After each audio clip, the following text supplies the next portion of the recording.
Bien, bonjour à tous. Je voudrais rebondir un peu sur les chiffres qui vous ont été présentés en revenant sur le constat qui est celui d'un effondrement de la base productive française, en essayant de comprendre ses raisons et puis ensuite en regardant un peu ce qu'on pourrait faire pour améliorer les choses.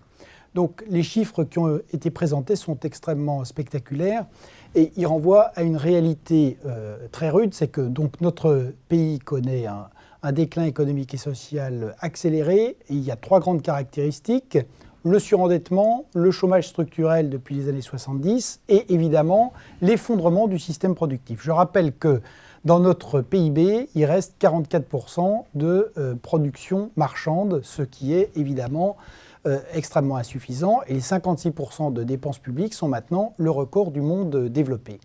Alors, l'aspect production est souvent extrêmement sous-estimé et c'est tout à fait dommage. Donc, les chiffres, là encore, sont cruels.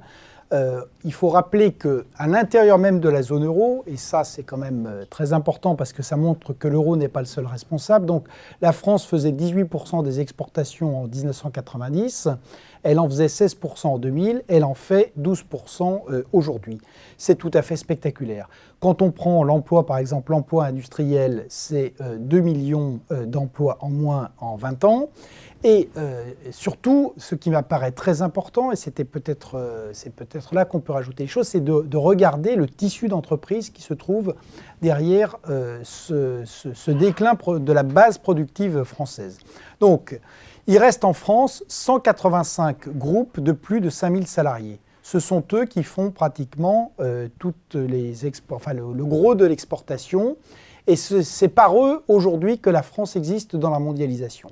Mais là où se fait le vrai décalage avec l'Allemagne, et c'est une explication fondamentale, c'est qu'il reste 4195 entreprises entre 250 et 5000 salariés. Et sur ces 4195, il y en a à peu près 3000 qui sont des filiales de grands groupes. Donc ça veut dire qu'il reste 1000 grosses PME en France, alors qu'on en a plus de 11 000 en Allemagne. Et c'est là que s'est fait la cassure du système productif français, avec un impact donc très fort sur la croissance. C'est ce qui explique que, comme on l'a vu maintenant, la France est en deuxième division en Europe et qu'elle va d'ailleurs assez vite aller en troisième si, à cause de la poursuite des problèmes de dette, elle est dégradée au plan financier. Alors, quelles sont les explications? Est-ce que l'euro est le seul responsable? L'euro porte une part évidente de responsabilité qui résulte très bien de ce qui a été dit. Bon, nous étions dans un pays qui était régulé par l'inflation et la dévaluation. Plus d'inflation, plus de dévaluation, et donc on est passé à une régulation au plan intérieur par la dette publique qui a alimenté les transferts sociaux et la consommation, et la suppression de la dévaluation et à l'inverse l'installation dans une monnaie qui très vite est devenue une monnaie surévaluée a fait que les ajustements sont devenus des ajustements réels. Ajustements réels, ça veut dire quoi? Faillite d'entreprises en chaîne d'un côté et puis chômage structurel de l'autre. C'est ce que nous vivons donc depuis 20 ans. Alors pour autant, l'euro contribue donc à la dégradation de la compétitivité prix, mais il n'est pas le seul responsable. Et je crois que la France s'est fait une spécialité des folies de politique économique. Donc il y a eu 81, la grande embardée, relance, nationalisation. Il y a eu évidemment le franc fort et l'euro fort. Il y a eu les 35 heures. Et donc on se retrouve dans un pays où le coût unitaire du travail et l'heure de travail coûte dans l'industrie 32 € en France, elle coûte 29 € en Allemagne, ce qui est tout à fait et qui contribue de manière massive à notre problème de chute de la compétitivité prix. Et sur la compétitivité hors prix, force est de constater que on n'a pas fait grand-chose, retard dans l'éducation et l'enseignement supérieur, principe de précaution qui est le meilleur antidote, arrivé à rendre le risque anticonstitutionnel dans une société comme la nôtre, c'est tout à fait remarquable. Et bref, plus la classe politique française a parlé d'entreprise et d'industrie, plus elle s'est organisée pour réaliser leur euthanasie avec un succès incontestable. Donc voilà les grandes explications. Donc bien sûr, il y a l'Europe, bien sûr aujourd'hui il y a la crise de l'euro, mais il faut voir derrière que la première raison de cet effondrement, elle est française. À preuve, les Allemands qui ont dû gérer tout ça et la réunification en plus, et qui partaient, comme ça a été très bien dit, plus bas que nous, eux ont réussi à sauver leur industrie. Et c'est le troisième moment sur lequel je voudrais revenir, c'est finalement, que peut-on faire? Est-ce que nous sommes effectivement condamnés à une évolution qui relève à la fois de la Grèce et de l'Italie, c'est-à-dire fonte de la base productive, croissance de plus en plus faible, chômage élevé, surendettement, et puis effectivement, est-ce qu'aujourd'hui la France peut-elle encore échapper à être une grosse Grèce? Alors je crois que c'est possible, mais il faut vraiment se dépêcher. Pourquoi est-ce que c'est possible? Parce qu'il faut regarder ce qu'ont fait les autres. On a rappelé dans cette présentation l'Allemagne, mais on a d'autres pays, le Canada, la Suède, le Danemark, l'Allemagne, Australie ou Nouvelle-Zélande, plus loin de chez nous. Ce sont des pays développés qui ont réussi tous, premièrement, à diminuer de 20 à 40% leurs dépenses publiques en 10 ans et à se désendetter de manière spectaculaire.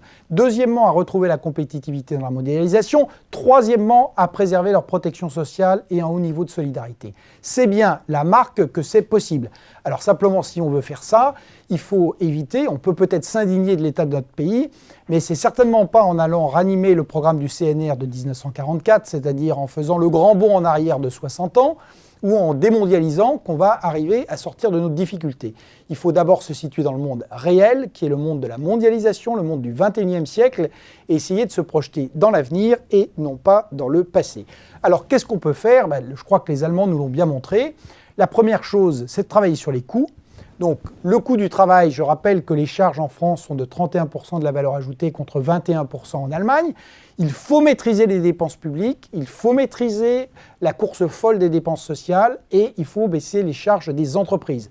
Quand on voit qu'on fait un pseudo-plan de rétablissement des finances publiques et qu'on ne trouve pas 1 milliard de baisse de dépenses sur 1050 milliards de dépenses et que sur la fiscalité, les 10 milliards de fiscalité, on en fait peser 45% sur les entreprises, c'est proprement ahurissant. C'est la marque d'une incompréhension radicale et de l'environnement et des problèmes qui se présentent au pays.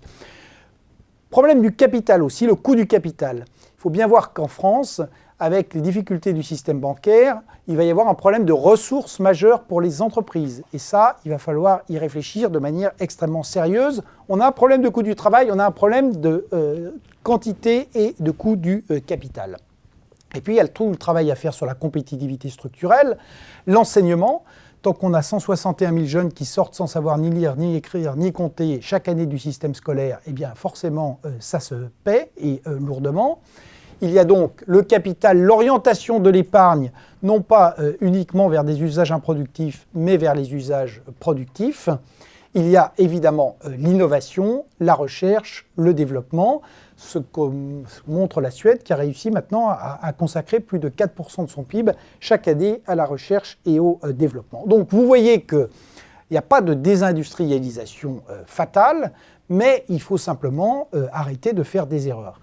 Lors d'une conférence assez célèbre, on avait demandé à Keynes, à la fin de son exposé, c'était dans les années 30, après l'écriture de la théorie générale, et quelqu'un lui avait posé une question, lui avait dit mais comment est-ce qu'on peut comment est-ce qu'on peut sortir du trou? Et Keynes avait répondu, d'abord, il faut arrêter de le creuser. Et donc, aujourd'hui, je vois que l'État ou un certain nombre de gens se préoccupent beaucoup de la manière d'aider les entreprises françaises. Moi, je crois qu'il faudrait déjà arrêter de les tuer. Ce serait déjà un bon début. Merci beaucoup.